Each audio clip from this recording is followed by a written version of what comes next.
On July 7, 2018, thousands of protesters joined Father Michael Flager, the St. Sabina Catholic Church congregation, and the Auburn-Gresham community in a shutdown of the northbound Dan Ryan Expressway.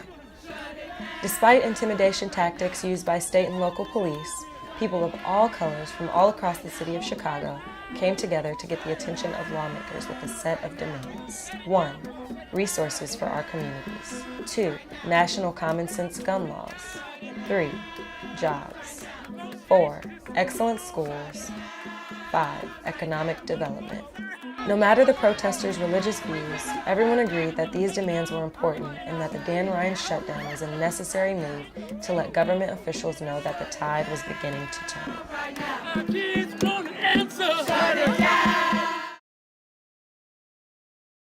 The Auburn-Gresham community on Chicago's South Side stretches just under 4 square miles between 75th Street and 91st Street. Once home to a predominantly Irish Catholic population, today the area is over 98% Black. St. Sabina, founded in 1916, led an initiative to rehabilitate the neighborhood and build peaceful relations between the community's multiracial residents. Oh yeah, I feel like that when people come together and protest, that brings more unity within the community, and that also brings more trust within the community. So when people begin to trust each other and trust the corporations within the community, then they begin to communicate what they see. So the code of silence is non-existent at that point. I think some of the change we're going to see is, years ago we fought against drug paraphernalia. We fought against the targeting of children by the alcohol and tobacco industries, and we got them to stop. We put the biggest billboard company in America out of business because of their targeting.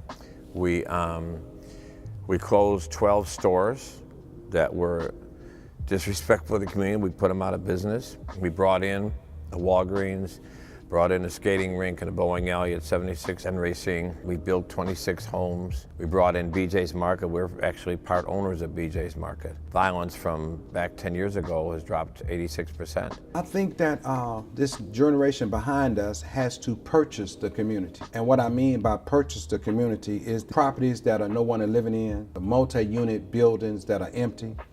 I think the young people are going to have the mindset that they're going to own their community, not take, if they're going to say they're going to take ownership of it, then they have to own what's in it. Own the stores, own the properties, and so they can develop the community if they own it. Renters don't develop communities. People that own the community develop the community. And so when we look around and we see abandoned houses and we see so many multi-unit dwellings, so we need to learn how to use our resources wisely, invest our resources wisely. What's the difference between financial resources versus human resources? What's the difference between human capital versus financial capital? And how do you use them both to get to the means or the ends by which you want to? Minister Johnny Banks, the founder and executive director of A Knock at Midnight on Chicago's South Side, discusses how he feels the youth can prepare to take over his legacy in the future. Knock at Midnight is actually, one person's opinion, one of the most powerful sermons by Dr. King. It comes from it's biblical. It comes from the book of Luke, 11th chapter, 5th verse, which just simply asks a question, who has a friend that will go for you at midnight? And so this organization is built around those principles of being there for people in some of the darkest times of their lives. I just came up with the name Brave because that's what it takes for these young people to be in order to speak out against violence and social injustices. I feel youth need to join groups such as Brave or any other thing, not only because Brave brings connections as well as mentoring as well as other aspects and keeps you out of the streets.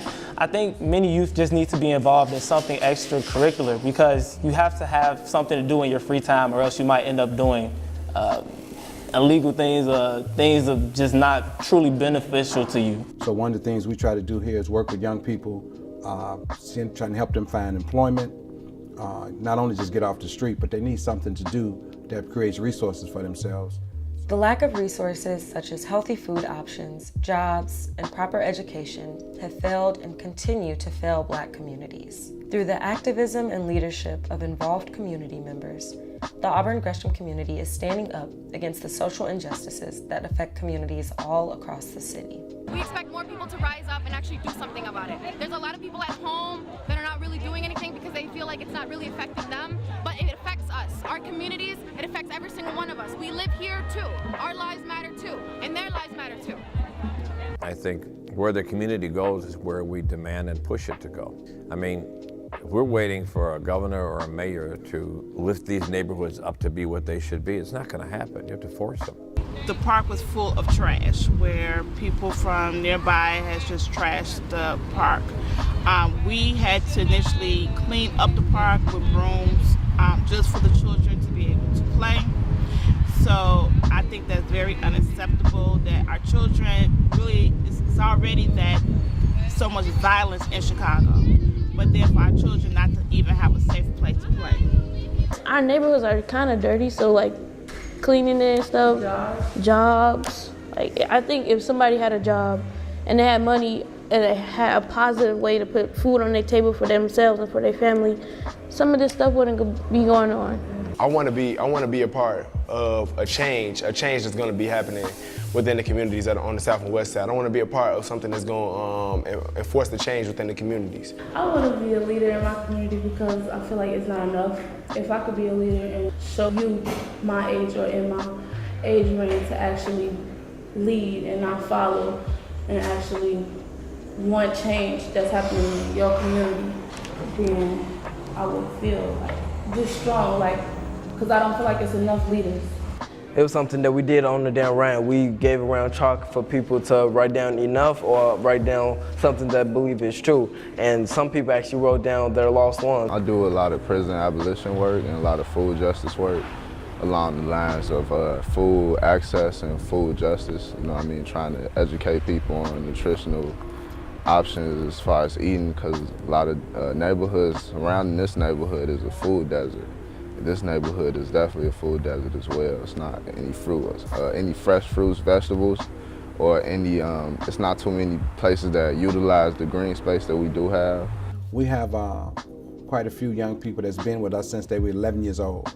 They're now, some are in high school, some are in college, and they still come and they still are developing themselves, but they're using some of the principles and some of the information that they learn here to make some good decisions about their lives in terms of staying away from drugs, not becoming mothers or fathers too soon, re-engaging with their families, because we find that many young people are having major issues with their families, and so they disconnect from them.